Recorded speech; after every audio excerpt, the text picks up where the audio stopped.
हो जिन्हें शक वो करें और खुदाओं की तलाश, हम तो इंसान को दुनिया का खुदा कहते हैं।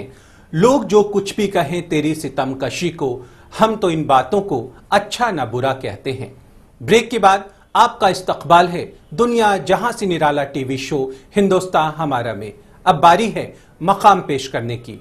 आज के मकाम में हम आगे बढ़ा रहे हैं मोहम्मद शहीर की जिंदगी की दास्तां को।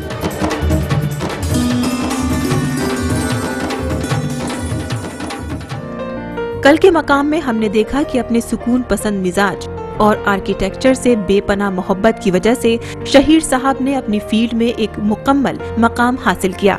आइए अब उनकी जाती जिंदगी के कुछ मजेदार पहलुओं से रूबरू होते हैं। आदत से संजीदा शहीर साहब का निकाह उनके वालिदैन ने सन 1977 में तय किया था। जब इनकी शादी का दिन मुकर्रर हुआ तब ये इंग्लैंड में थे।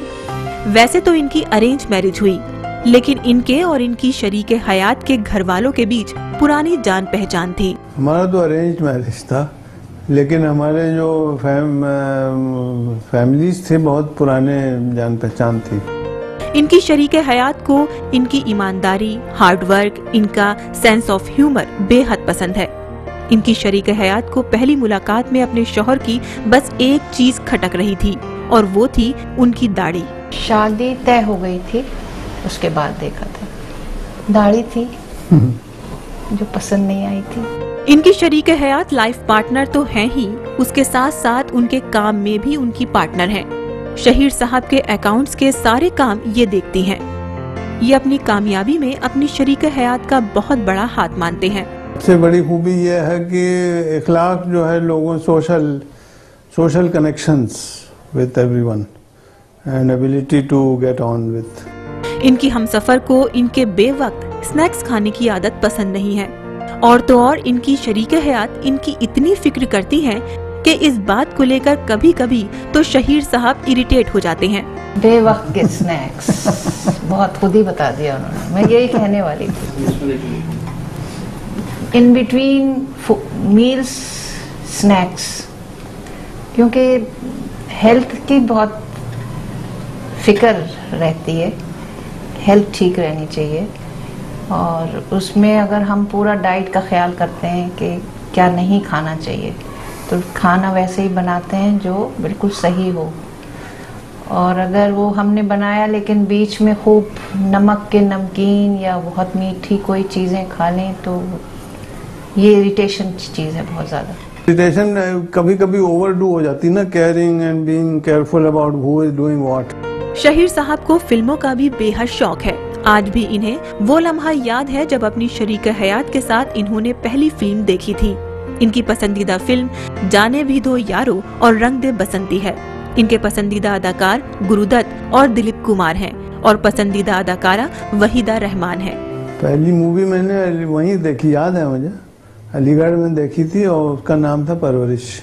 और एक और फिर उसी जमाने में वो आई थी जाने भी दो यारो। फेवरेट हीरो एक तो गुरुदत्त तो बहुत ही अच्छे लगते हैं, और दिलीप कुमार। हीरोइन में वहीदा रहमान। इन्हें घूमने फिरने का भी बहुत शौक है। इनकी ये तमन्ना है कि ये अपनी फैमिली के साथ पूरे हिंदुस्तान का सफर तय करें। हिंदुस्तान में पसंद करेंगे और जाते भी हैं। अभी हाल में मैंने आपको जिक्र किया एलोरा, औरंगाबाद, तो historical places, but urban centres like Bombay and Nainital भी कई बार गए हैं, जयपुर। इन्हें लजीज खाने का बेहद शौक है। उनके पसंदीदा खानों में साउथ इंडियन और कबाब की सबसे खास जगह है। कबाब का बहुत शौक है। कबाब तो एक समझिए जिसको एक फेटिश कहते हैं ना, कि एक लुत्फ का तरीका होता है। एक तो देखिए खाने के बारे में दो चीजें हैं, एक तो आप खा के एंजॉय कीजिए, और दूसरा इक्वली है उसी के बराबरी के खाने की बातें करके एंजॉय कीजिए आप। इन्हें पढ़ने का भी उतना ही शौक है। इंडियन हिस्ट्री से ताल्लुक रखने वाली द लास्ट मुगल इनकी पसंदीदा किताब है।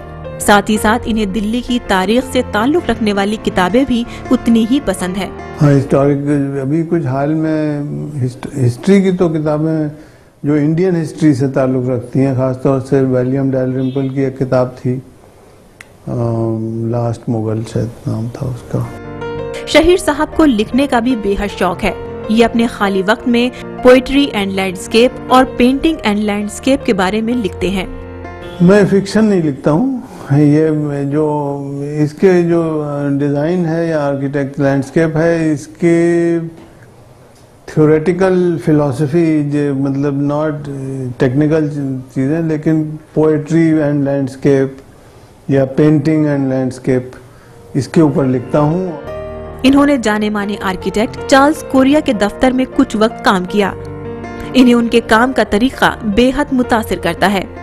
इसके साथ साथ ये एलोरा के मंदिर और फतेहपुर सीकरी और मांडू के आर्किटेक्चर के बेहद मुरीद हैं। इंडियन बहुत बड़े बड़े आर्किटेक्ट हैं। चार्ल्स कोरिया का नाम आपने सुना होगा। तो एक ज़माने में मुझे भी बहुत पहले जब मैं स्टूडेंट था, मुझे चांस मिला था 1-2 महीने उनके दफ्तर में काम करने का बॉम्बे में। तो उनसे बहुत प्रभावित हुआ, उनके तरीके काम करने के तरीके से, उनकी क्लैरिटी से, और उनका पूरा जो एक चीज़ को बताने का जो जिस तरह से बयान करने की बात होती है, आर्टिकुलेशन। इनकी जिंदगी का सबसे हसीन लम्हा उनके बेटे की पैदाइश है। ये चाहते हैं कि इनका बेटा इंडिपेंडेंट तरीके से जिंदगी में कुछ क्रिएटिव करे। मैं ही जानता था कि इसी creative bent and specially in the visual arts and music में उनका इंटरेस्ट है। गोल्ड मेडल पाने का उनका ख्वाब तो पूरा हो गया, लेकिन अभी भी इनका एक ख्वाब अधूरा है। उनका ख्वाब है कि उनका एक ऐसा ऑफिस हो जिसकी खिड़की खुलते ही खुशनुमा नेचर के दीदार हो। वो ख्वाब ये था कि ऑफिस जो हो बड़ा हाई क्लास अच्छा सा हो, जो with a view to a garden. Shaheer साहब ने अपनी जिंदगी में जो मकाम हासिल किया है वो काबिले तारीफ है। उनके जरिए हासिल ये मकाम उन लोगों के लिए मील का पत्थर साबित हो सकता है जो आर्किटेक्चर की फील्ड में अपना करियर बनाना चाहते हैं।